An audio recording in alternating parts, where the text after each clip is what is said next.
Alright guys, today we're talking about food prepping.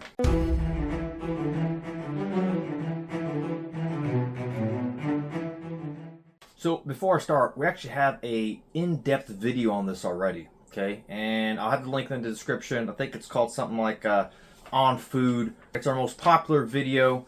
I don't know, 40, 50,000 views, something like that. So in there we break this down in depth, all right? This video here is going to be a short 10-minute video, kind of a brief overview, right? We're in the middle of a video series right now, really geared towards new preppers. Something easy to digest, really broad, gives you basically a general idea of kind of the prepping landscape, if you will. So, look, obviously you're into preparedness. You want to be ready for what life might throw at you, for what you think, what we all see might be coming down the road, right? And so I don't have to explain to you guys the importance of having food. Okay, we all need to have food. How do we do that? And that's what we're going to briefly talk about in this video. So number one, we want this to be well balanced, nutritionally balanced as much as we can. And also remember, stock up things that you're actually going to eat. And really, best practice, stock up things that you eat now. Don't stock up things that you don't like and say, oh, I'll just learn to like it. Look, we're prepping not just to survive, but to thrive too. If we're going to go through the trouble, we might as well go through the trouble and prep stuff that we like. So you can really break up food preps into two general categories to start off with. Short-term, long-term, okay? So let's start with the short-term stuff. Canned food is a good option for short-term. All right, so they're not going to last you 30 years typically, although we also have a video on how long does canned food last, and you'd be surprised they will last a lot longer than their expiration date. But as far as the strategy goes, typically canned food is kind of a short term, right? We're talking in terms of a few years. And the great thing with canned food is it's easily scalable because it's relatively affordable and it's readily available. And then we get into long term. We're talking rice, beans. MREs wouldn't really be considered long term. Again, they got an expiration date too, and they definitely do go bad. Those of you guys have had experience eating a bad MRE know what I'm talking about. But for the grains, for the freeze-dried meals, right, we're talking 25 plus years. And that's what I consider long term. The good thing with stuff like rice and beans, calorically dense, and they're affordable. And that's one thing you're going to look for as you go through all this is you need stuff that's calorically dense. Okay, you need calories. People talk about, oh, I can survive on 1,200 calories a day. Listen, I work out. I do I calorie track and whatnot for various things I do. I'm telling you, 1,200. If you're sitting on the couch all day, sure you could make it with 1,200. If you're physically active, 1,200 is not going to be enough. And when you push your body in and you don't have enough calories, eventually your body just stops working. You get to a point where you can't push through any longer. And I've brought myself to that point. That's not somewhere you want to be. I think I use 2,500 as a calculation. Some people use 3,000. That's not bad. 2,000 is your average daily diet. Okay, so somewhere in that range. And when you calculate for all your family members, calculate everybody as if they were an adult. So if you have an 8-year-old, you have a 4-year-old, and a 13-year-old, all three of them, calculate them as full-grown adults. Because again, they're getting older as we're doing this, right? If you have too much food, that's okay. If you have not enough food, that's not good. So, along with all that, rotation strategies. So, some of you guys know FIFO, FIFO, first in, first out. Don't let your food go bad. And this goes back to what we just talked about earlier, is you want to store stuff that you eat. And so, like with the canned food, I have a few months supply of canned food as my short term. Then I get basically kicked off into my medium long-term stuff. Right, so first in, first out. Canned food's a great example. You should be eating your canned food. You don't have to eat it every day, but incorporate that into your diet. That way you're not buying a bunch of canned food and then throwing it away once it all expires, okay? And that way you always are maintaining a fresh supply.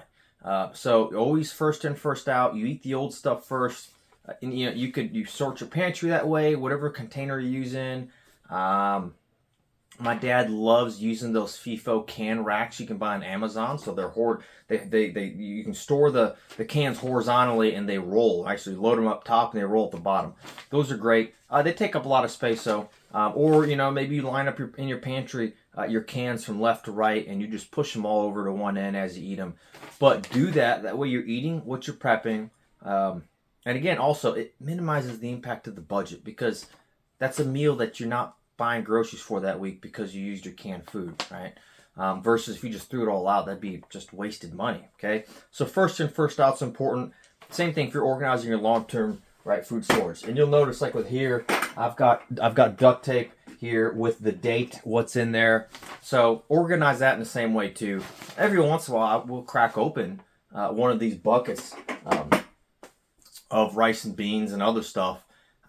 Just to verify that everything is good. If I crack open a bucket and everything's gone bad or there's insects or something I did wrong, that's a clue to me. Okay, I need to go check stuff. And I know I mentioned this, but make sure you label stuff. What's in it? Doesn't have to be extremely specific, but generally, I should know what's in there. Quantities and the date. You're not going to remember what's in what when an emergency happens. Okay, moving on to storage containers. Cans obviously have their own storage containers. But the big thing is you have to use airtight, moisture-resistant containers, okay? And so this is a great example of a common container people use, okay? You'll notice two different colors here. I bought these and I got those for free, and I'll discuss that in a minute. But in here, I've got the rice. It's in a Mylar bag, okay? That Mylar bag, I have an oxygen absorber in the bag, and I have heat sealed that bag. And it's a good idea to suck out as much air as you can, okay?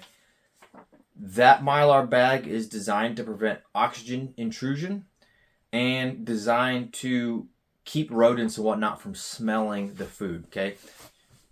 Use standard bags, Ziploc, whatever. Insects can smell that. Rodents can smell that. The Mylar, because of that metallicized liner, is supposed to stop that. And really, the bucket is just an extra container to store all of that in to protect the Mylar, protect its integrity. It keeps outside moisture and air from getting into that space. But really, it's the Mylar and oxygen absorber that keeps everything safe. A common practice is for people to freeze their beans and rice and whatnot. That way they can kill any insects that have been in there. But that's an easy way to do that.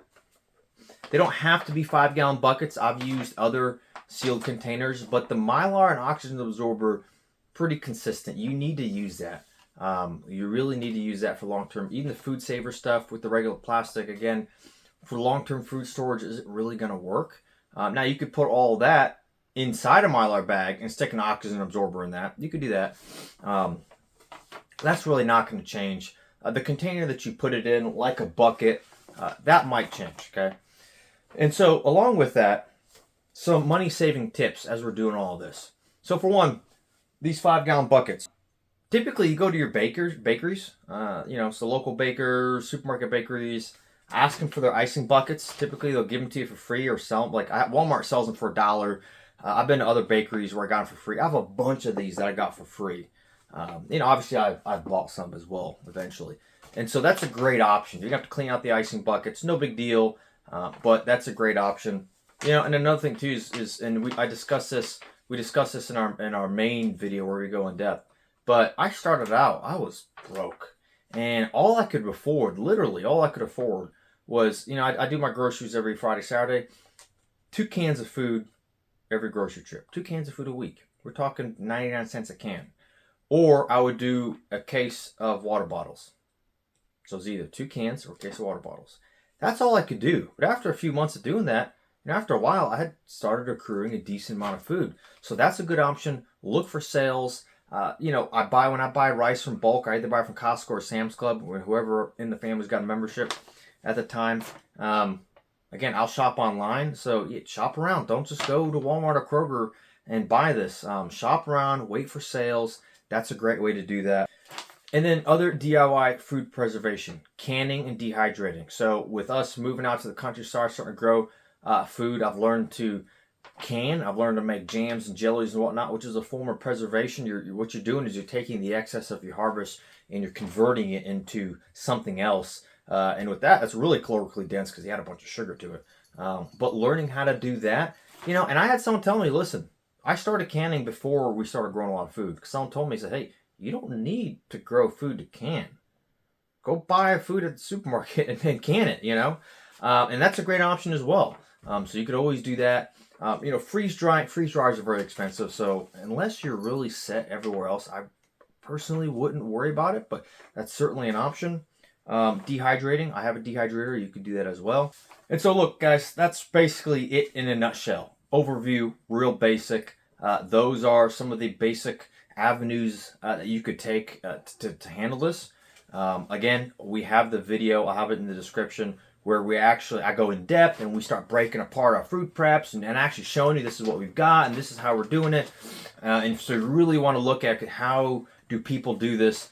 It's a great video. We talk about strategy because again, you could get to the point where you spend a lot of money and don't make a lot of progress, and that really sucks, right? I don't want that for anybody. So thanks for sticking around. Comment. I want to hear comments. I want to hear from you guys. How are you guys doing? Food preps. I like to hear from people. See what other people are doing and what we can learn.